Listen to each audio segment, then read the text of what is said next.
तो भाई क्या हो अगर मैं तुमसे कहूँ सोलो लेवलिंग की हर वो चीज जो तुम देख रहे हो उनकी रियलिटी तुमसे अब तक छुपाई गई है। सो गाइस वेलकम टू 45 और इस वीडियो में मैं सिर्फ थ्योरीज नहीं दूंगा, मैं सीधे सोलो लेवलिंग की वो असली रियलिटी तुम्हारे सामने लाऊंगा जो ना तो मानवा में पूरी तरह बताया गया है और ना ही किसी ने अब तक इतनी डिटेल में डिस्कस किया है। क्योंकि जो मिस्ट्रीज के बारे में आज हम बात करने वाले हैं उसके बाद तुम सोलो लेवलिंग को कभी पहले ऐसा नहीं देख पाओगे।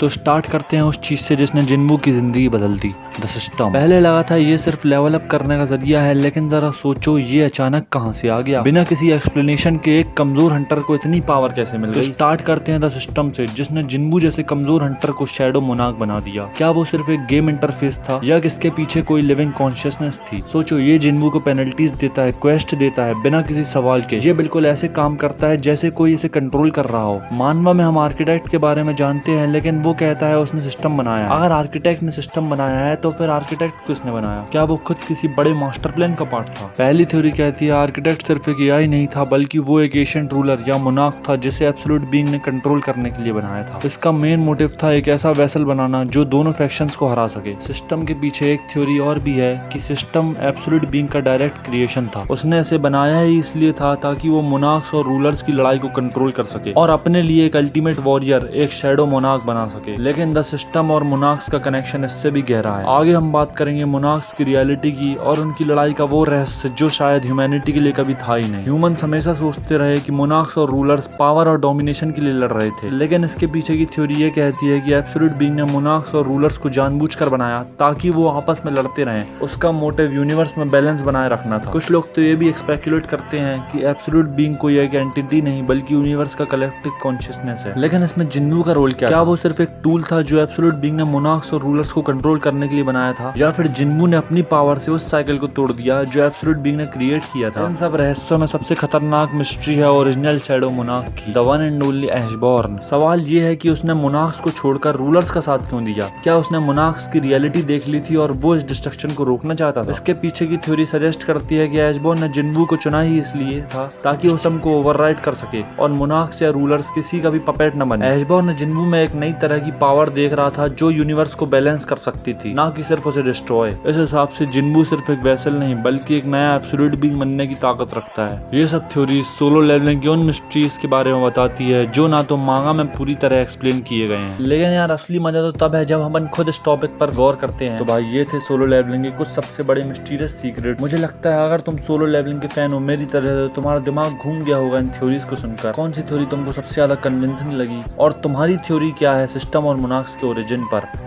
कमेंट्स में बताओ, क्योंकि यार जैसा तुम जानते हो मुझे थ्योरीज पढ़ने में काफी इंटरेस्ट है और मैं सबकी थ्योरी जरूर पढ़ूंगा। अगर ये वीडियो पसंद आई है तो इसे लाइक करना मत भूलना और सभी सोलो लेवलिंग फैन और दोस्तों के साथ शेयर करो और ऐसे ही डीप एनालिसिस के लिए सब्सक्राइब करो। मैं मिलूंगा अगली वीडियो में, जब तक तुम और बढ़िया बढ़िया सीरीज जानने के लिए सब्सक्राइब करो।